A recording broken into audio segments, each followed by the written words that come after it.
बिस्मिल्लाहिर्रहमानिर्रहीम। नाज़रीन, एक नई वीडियो के साथ आपकी खिदमत में हाजिर हैं और उम्मीद करते हैं कि आप सब खैरियत से होंगे। आज की इस खास वीडियो में बात करेंगे ख्वाब के अंदर हज करने या हज पर जाने के हवाले से। ख्वाब के अंदर हज करना या किसी दूसरे को करते देखना या खुद को करते देखना या अपने किसी अजीज रिश्तेदार को हज करते हुए देखना हज पर जाने पर दिलालत करता है, नेक होने की दलील है, आराम पाने, बुजुर्गों का हमनशीं होने की तरफ इशारा है। ख्वाब में हज पर तवाफ करना अगर बीमार हो तो शिफा पाने पर दिलालत करता है, इज्जत और बुजुर्गी पाने की दलील है, रहमत खुदावंदी हासिल होने की तरफ इशारा है।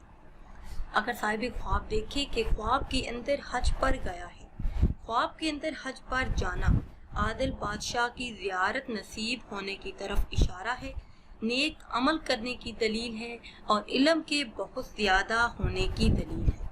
ख्वाब के अंदर हरमे काबा देखना दुनियावी रंजो अलम दूर हो जाने पर दिलालत करता है, ऐशो मुसर्रत पाने की दलील है, गम और गुस्से के दूर होने पर दिलालत करता है, तमाम परेशानियों से बरी होने की तरफ इशारा है।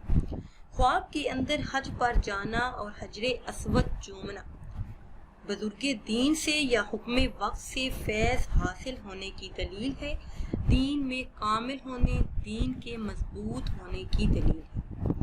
ख्वाब के अंदर हरमे काबा के अंदर देखना दुश्मनों से महफूज रहने पर दिलालत करता है कि अगर आपका कोई दुश्मन है तो आप उससे महफूज ही रहें। ख्वाब के अंदर हरमे पाक का तवाफ करना दिली मुराद पूरी होने की तरफ इशारा है, इज्जत बुलंद होने, मर्तबा हासिल होने की दलील है। नाज़रीन व सामीन, अगर वीडियो आपको अच्छी लगे तो इसे लाइक करें और शेयर करें और नई वीडियो के लिए हमारे चैनल को सब्सक्राइब करें। मुझे दीजिए इजाज़त। अल्लाह हाफिज़।